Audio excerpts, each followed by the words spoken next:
Olá, turma, tudo bem? Hoje nós vamos falar um pouco sobre a coerência na redação do Enem. A gente vai entender o quanto é importante você não contradizer ideias quando está escrevendo o seu texto. O que você promete na introdução, você tem que levar até o fim do texto, tá? Esse é um dos grandes riscos que o candidato, quando está distraído, acaba cometendo.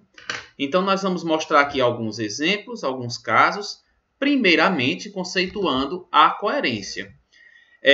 Nós sabemos que ela é o elemento do conteúdo, da ideia, que relaciona os sentidos do texto, dando-lhe uma unidade, apresentando um raciocínio lógico, evitando contradições de ideias e conteúdos. Então, como eu falei, é necessário que você mantenha a coerência, que você mantenha o sentido do texto, a sua tese, ou seja, aquilo que você defende no texto, tem que prosseguir até o final. Do contrário, você estará se contradizendo, ou seja, o seu texto passará a ser incoerente. Para que vocês tenham uma ideia geral a respeito da incoerência, nós colocamos aqui um poema anônimo, de autor anônimo.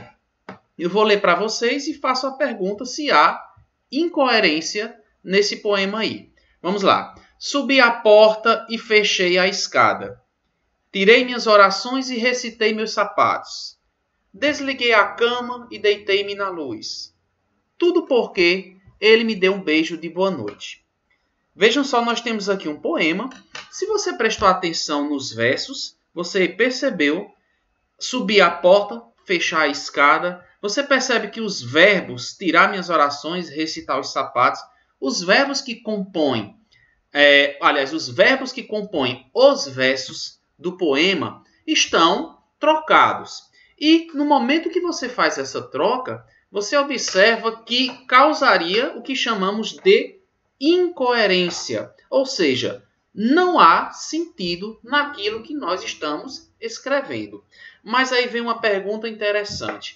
Até quando a incoerência está relacionada à forma como você escreve determinadas palavras?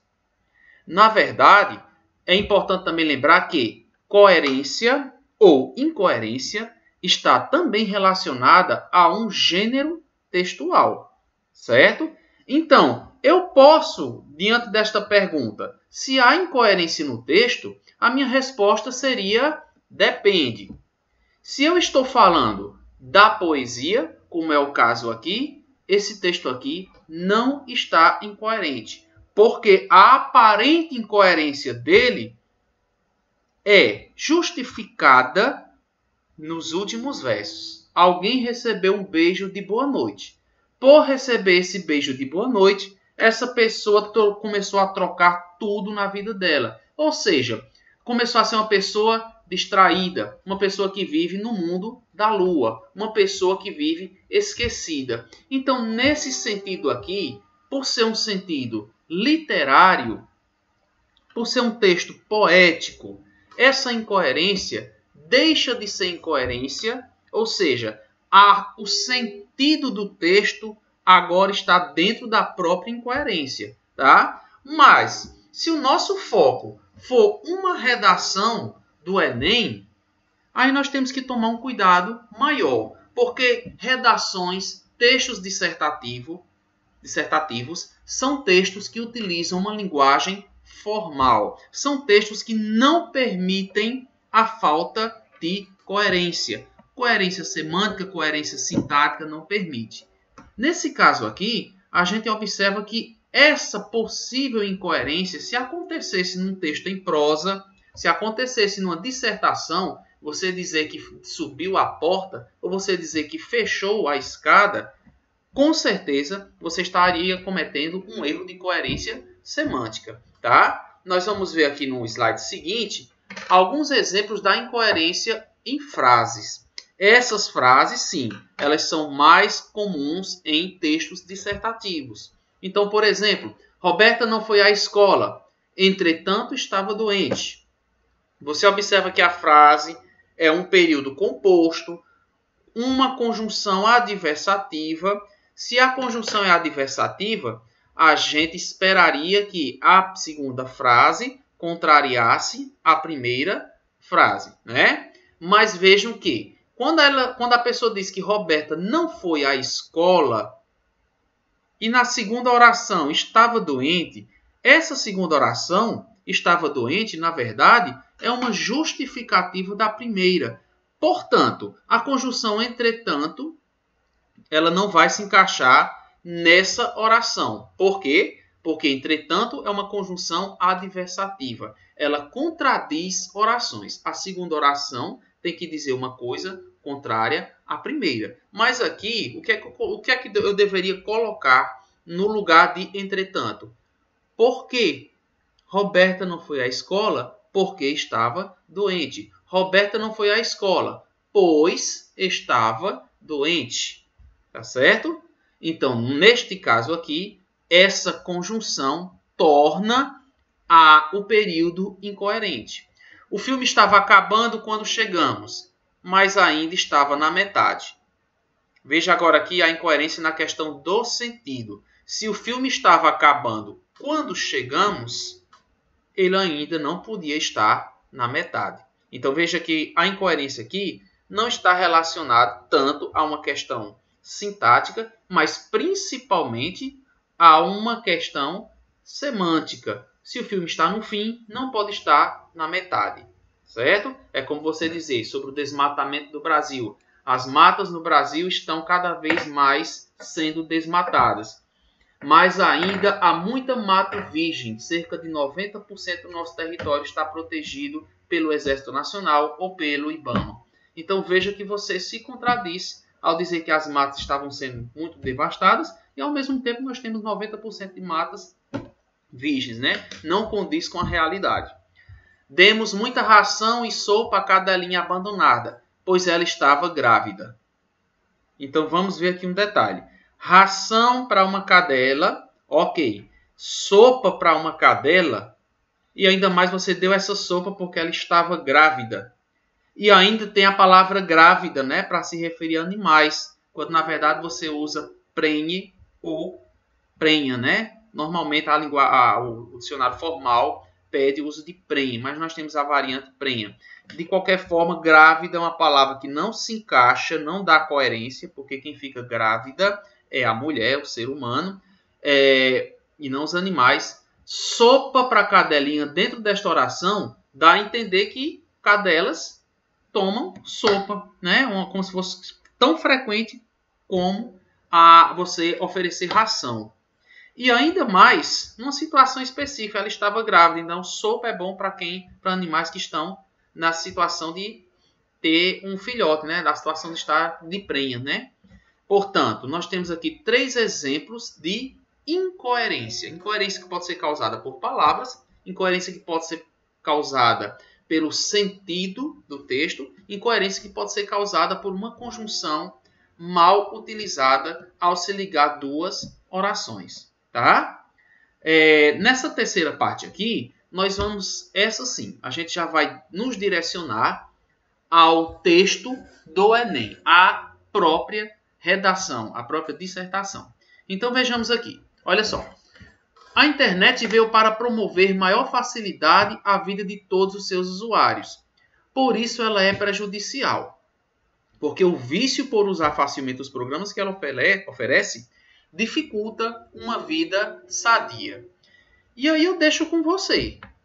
Observe novamente essa frase. Se for necessário, faça uma pausa aí no vídeo, porque você está aprendendo, você está ensaiando aí. E observe o que é que há de estranho nessa primeira parte aqui, né? No primeiro texto, né? Primeiro fragmento de texto. Primeiro, vamos lá. A internet veio para promover maior facilidade da vida de todos. Ok. De todos os seus usuários. Por isso ela é prejudicial. Ela veio para promover facilidade e ela é prejudicial. Certo? E olha a justificativa. Porque o vício por usar facilmente os programas que ela oferece dificulta uma vida sadia. Promover maior facilidade e dificulta uma vida sadia. É necessário uma organização de ideias para que você não coloque tudo num único período. Se você quer dizer que a internet promove a facilidade, diga. Se você quer dizer que há exceções em que ela provoca problemas, em que ela traz problemas para os usuários, por exemplo, o vício, né, tantas horas com a internet, então você tem que dizer isso num parágrafo à parte, tá certo? Deixar bem claro onde fica cada informação. Então, quando você vê aqui a junção de duas ideias contrárias num único parágrafo, você está mostrando um caso de incoerência. Não podemos negar a interação que a internet promove a esses pequenos usuários.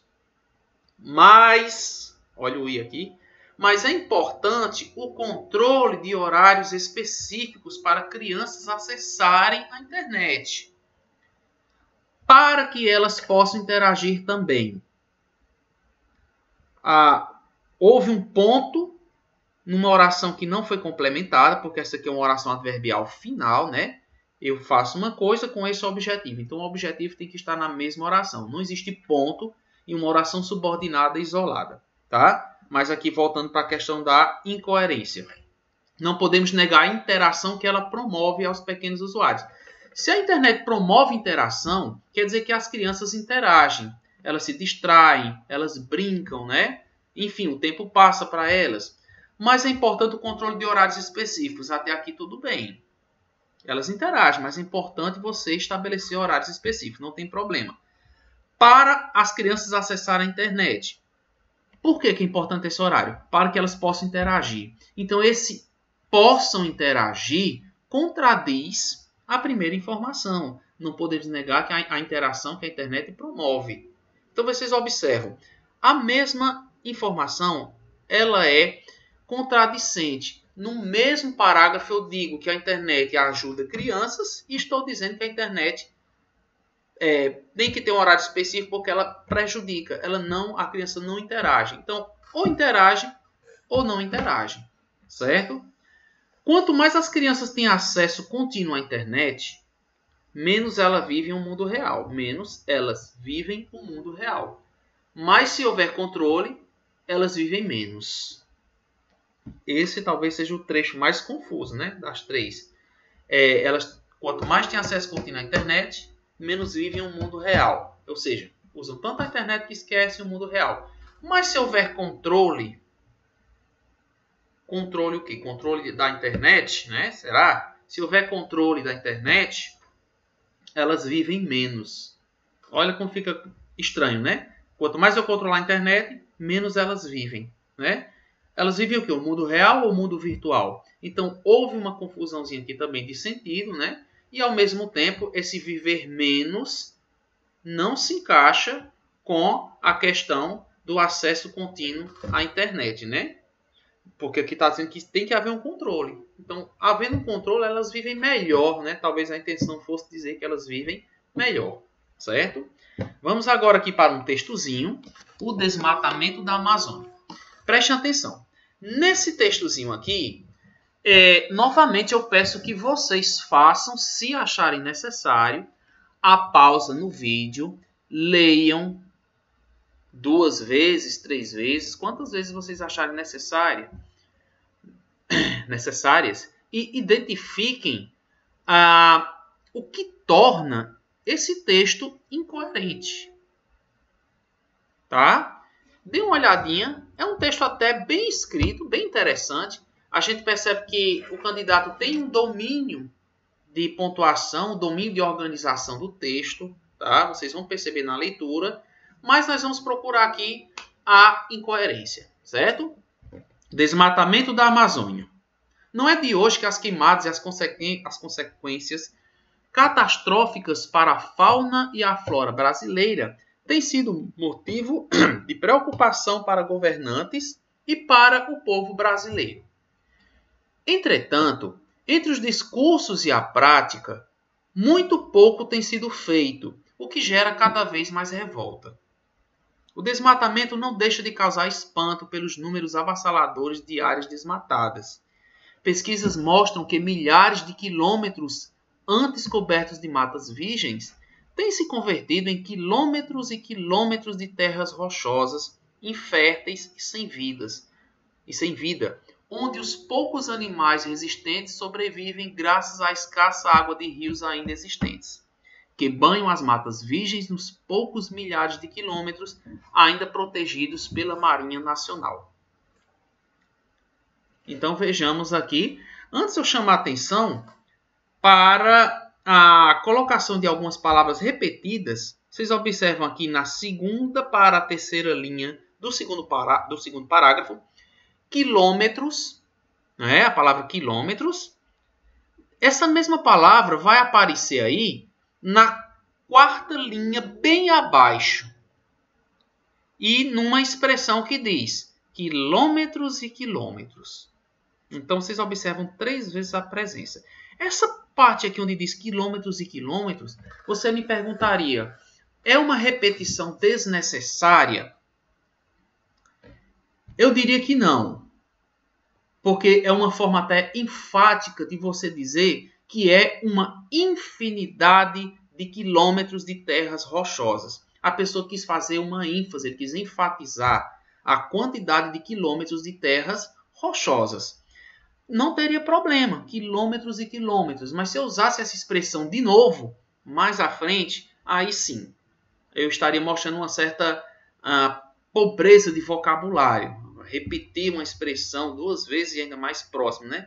Em cima, milhares de quilômetros. Quando você tem aqui em cima quilômetros e embaixo 2 vezes, aí sim, né? A gente já pode perceber que há um excessozinho aqui, tá? Pesquisas mostram que milhares de quilômetros são descobertos de matas virgens têm se convertido em quilômetros e quilômetros de matas de terras rochosas. Então, eu trocaria aqui em cima, né?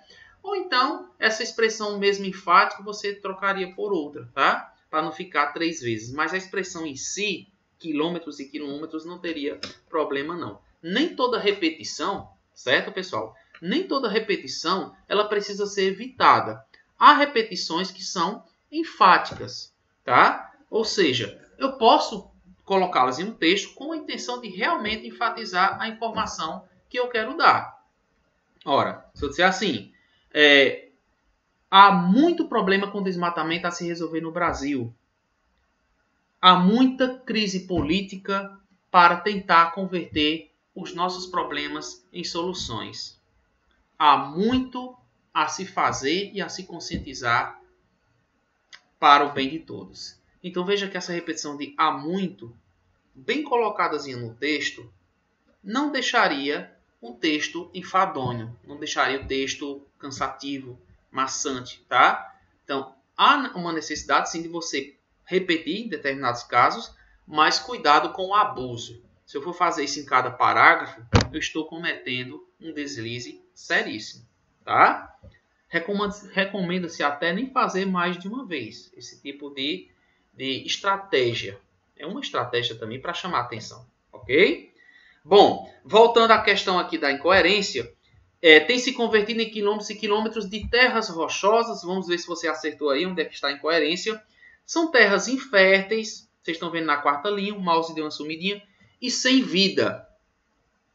Onde os poucos animais resistentes, olha só, que era uma terra rochosa, infértil e sem vida, mas há poucos animais resistentes. Esses animais sobreviveram graças à escassa água.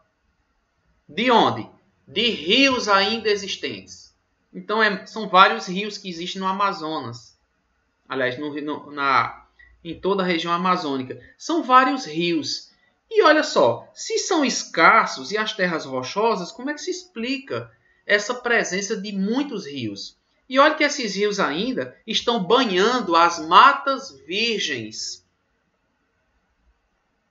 Eram inférteis, agora são matas virgens, nos poucos milhares de quilômetros. Então, cuidado com essa contradição. Se há tantos e tantos quilômetros de terras inférteis, como é que existem tantos rios banhando matas virgens, né? Ainda protegidos pela Marinha Nacional. Então, essa é o tipo de incoerência que eu chamo a sua atenção para o seu texto, tá? Se há quilômetros e quilômetros de matas cobertas, de terras rochosas e inférteis, Você não pode ter muitos rios banhando áreas virgens, porque ou é infértil ou são matas virgens, matas protegidas, matas cheias de vida, tá? Então essa é a incoerência que você precisa tomar cuidado a produzir seu texto. Por isso, quando você encerrar a leitura do seu texto dissertativo, aconselha-se que você faça sempre uma releitura do seu texto, ok? Então até a próxima.